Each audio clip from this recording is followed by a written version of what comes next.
जैसा कि आप लोगों को पता है कि पिछले वीडियो में जो हम लोग जो है टॉपिक नंबर 7 को कंप्लीट किए थे, और अभी जो हम लोग स्टार्ट कर रहे हैं टॉपिक नंबर 8 को स्टार्ट कर रहे हैं, जो कि हमारा होने वाला है हीट यानी कि उष्मा।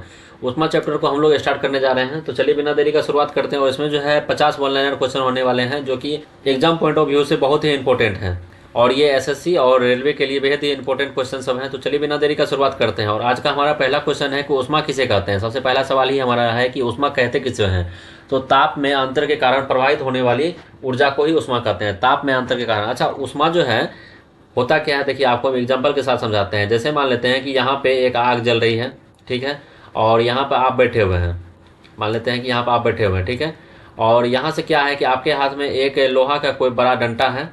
आप यहाँ पे लोहा के डंडा को यहाँ पे गर्म कर रहे हैं, ठीक है। और क्या होगा कि लोहा में जो है उष्मा का स्थानांतरित हो सकता है। उष्मा जो है वो यहाँ से पहुँच के आगे पीछे बढ़ सकता है। जैसे स्टील में भी ये आगे पीछे हो सकता है। देखिए अब जो है यहाँ पर आप लोहा को रखे हुए हैं। लोहा क्या होगा कि यहाँ पे ये गर्मी के कारण जो है ये आग के जो है गर्मी निकल रहा है, गर्मी के कारण क्या होगा कि ये गर्म हो जाएगा।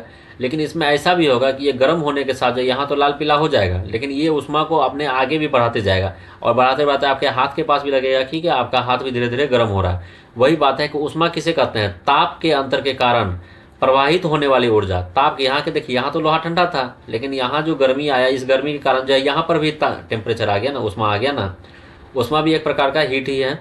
देखिए ताप के अंतर के कारण प्रवाहित होने वाली ऊर्जा उष्मा है। उष्मा का एसआई मात्रक क्या होता है, जूल। आपको ये ध्यान में रखना है, उष्मा का एसआई मात्रक क्या होता है, जूल होता है। उष्मा का पुराना मात्रक क्या था, कैलोरी था, और अभी जो है जो एसआई मात्रक है वो क्या है, जूल है। एक कैलोरी कितना जूल होता है, तो 4.186 जूल होता है। आपको ऐसे ध्यान में रखना है, एक कैलोरी कितना जूल होता है, 4.186 जूल होता है, 4.186। ऐसे भी याद रख सकते हैं, जैसे भी आपको सिर्फ तो याद करना है कि 4.186 जूल होता है, 4.186, ठीक है। तो अगला देखिए क्या है कि ताप किसे कहते हैं, तो गर्मी या ठंडक की अवस्था को ताप कहते हैं। गर्मी या ठंडक की अवस्था को ताप कहते हैं।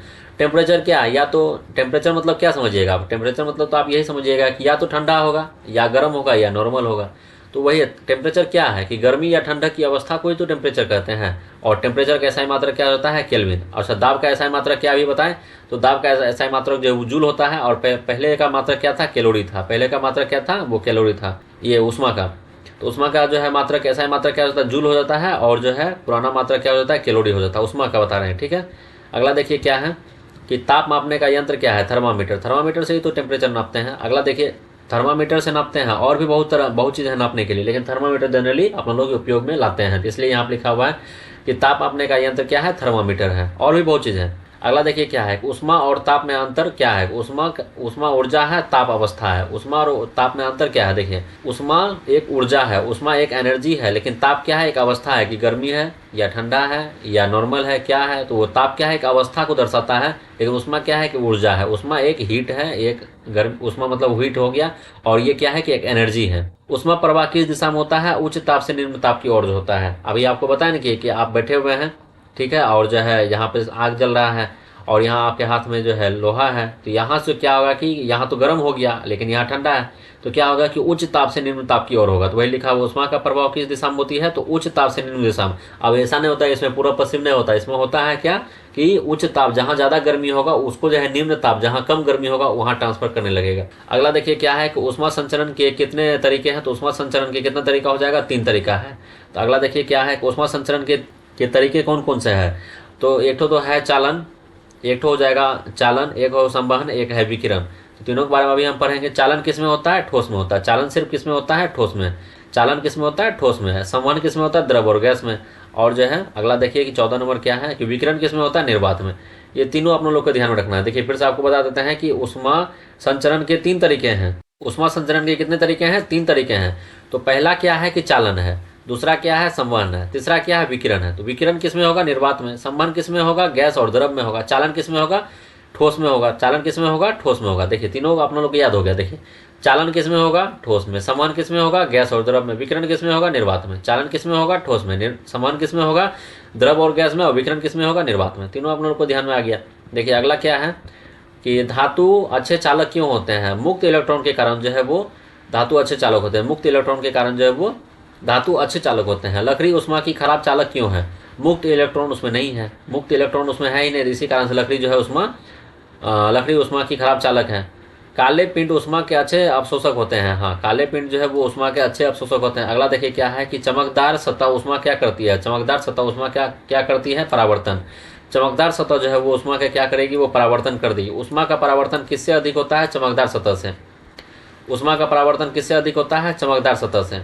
अगला देखिए क्या है कि विशिष्ट ऊष्मा किसे कहते हैं? 1 kg पदार्थ पर 1 डिग्री सेल्सियस बढ़ाने पर जो ऊष्मा प्राप्त होता है उसे विशिष्ट ऊष्मा कहते हैं। विशिष्ट ऊष्मा किसे कहते हैं? 1 किलोग्राम पदार्थ पर 1 डिग्री सेल्सियस ताप बढ़ाने को विशिष्ट ऊष्मा कहते हैं। और विशिष्ट ऊष्मा का सूत्र क्या है? Q बराबर mc डेल्टा टी। और डेल्टा टी का मतलब हो गया टेम्परेचर में जो मतलब अंतर जो हुआ है वही डेल्टा टी है। डेल्टा टी का मतलब ये होगा टेम्परेचर में अंतर को डेल्टा टी दर्शाया गया है। ठीक है, विशिष्ट ऊष्मा का सूत्र क्या हो गया? Q बराबर mc डेल्टा टी।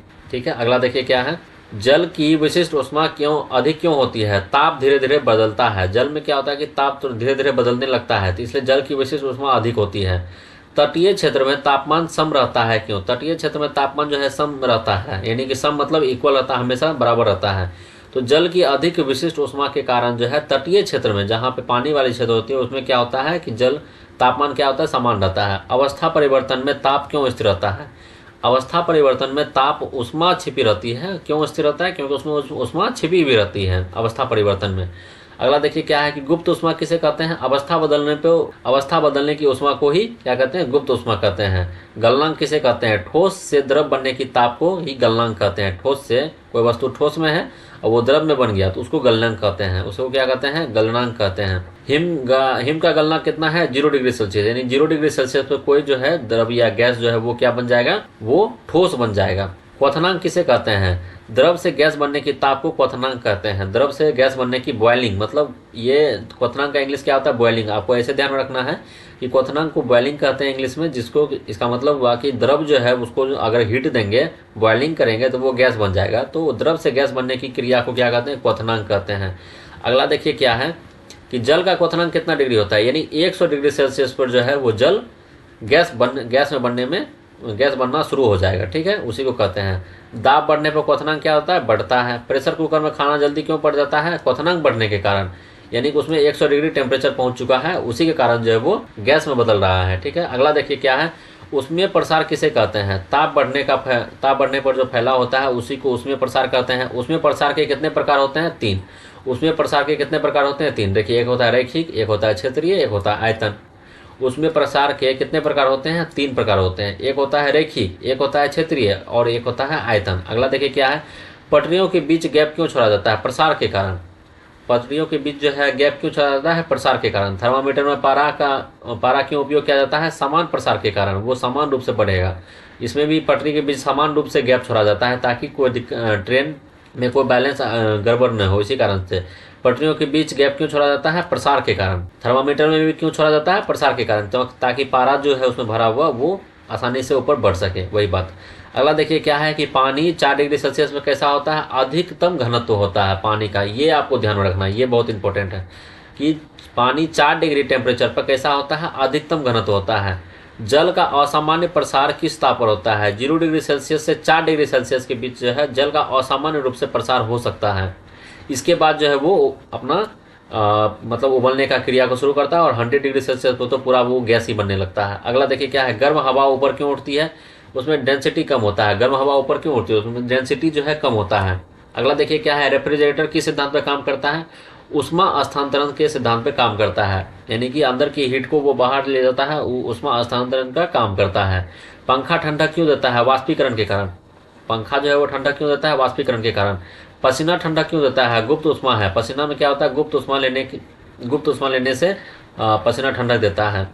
अगला देखिए क्या है कि उष्मा इंजन किसे कहते हैं? उष्मा को कार्य में बदलने वाली मशीन को उष्मा इंजन कहते हैं। उष्मा को कार्य में बदलने वाली मशीन को उष्मा इंजन कहते हैं। अगला देखिए क्या है कि उष्मा इंजन का उदाहरण क्या है? जैसे भाप इंजन, सुने होंगे आप लोग कि भाप इंजन भी है, तो वही है कि उष्मा इंजन का उदाहरण क्या है? भाप इंजन। उष्मा का आयाम सूत्र क्या है? ml2 T-2। ml2 T-2 जो है वो उष्मा का आयाम सूत्र है। अगला देखिए क्या है, काले कपड़े सर्दियों में क्यों पहने जाते हैं? उष्मा अधिक अवशोषित होती है। इसमें गर्मी जो है ज़्यादा अवशोषित होती है, इसलिए यहाँ पे काले कपड़े पहने जाते हैं। वही गर्मी में क्या होता है, उजला कपड़ा पहने जाता है, क्योंकि वहाँ पे क्या होता है, टेम्परेचर जो है वो परावर्तित कर दे, टेम्परेचर जो है वो ज़्यादा अपने अंदर अवशोषित ना करे। लेकिन यहाँ क्या है कि काले कपड़े क्या होता है, अवशोषित। इसलिए कहा जाता है कि गर्मी में जो है काला कपड़ा नहीं पहनना चाहिए, क्योंकि काला कपड़ा पहनने से क्या होता है, वो ऊष्मा का अवशोषण वाला कपड़ा है, तो इसी कारण से ऊष्मा अवशोषित हो जाता है। और लेकिन व्हाइट कपड़ा क्या होता है कि वो गर्मी में नहीं पहनना चाहिए, उसका कारण यह है कि उसमें अवशोषित नहीं होता है। अगला देखिए क्या है कि सफेद कपड़े गर्मी में क्यों पहने जाते हैं, ऊष्मा परावर्तित के कारण। नहीं बोले आपको कि ऊष्मा उधर से सूर्य के किरण के रूप में जो है ऊष्मा आ रही है, टेम्परेचर, तो वो जो है वो परावर्तित हो जाएगा, तो वही ऊष्मा परावर्तित के कारण जो है सफ़ेद कपड़े गर्मियों में पहने जाते हैं। विकिरण की गति कितनी होती है, तो विकिरण की गति देखिए कितनी होती है, विकिरण की गति कितनी होती है, प्रकाश की गति के बराबर ही विकिरण की गति होती है। ऊष्मा किस शाखा का विषय है, ऊष्मा गति की शाखा का विषय है। अगला देखिए क्या है, ऊष्मा का अध्ययन किसने विकसित किया, जूल साहब ने। जूल साहब एक आदमी का नाम था जो वैज्ञानिक थे, वैसे उसी ने जो है ऊष्मा अध्ययन का विकसित किया है, इसलिए ऊष्मा का मात्रक भी क्या है कि जूल है। ठीक है, चलिए अभी तक के वीडियो में हम लोग जो है ऊष्मा चैप्टर को, हीट चैप्टर को जो है 50 वन लाइनर क्वेश्चनों के रूप में जो है कंप्लीट किए हैं, जो कि बेहद ही इंपॉर्टेंट है, और सभी एसएससी और रेलवे के सवाल भी ऐसे ही बनते हैं। आशा करते हैं आप लोग जो है पूरा वीडियो को देख होंगे। वीडियो अगर अच्छा लग रहा हो तो वीडियो को लाइक करें और चैनल को सब्सक्राइब कर दें। मिलते हैं इसी तरह के और भी वीडियो पर, तब तक के लिए जय हिंद।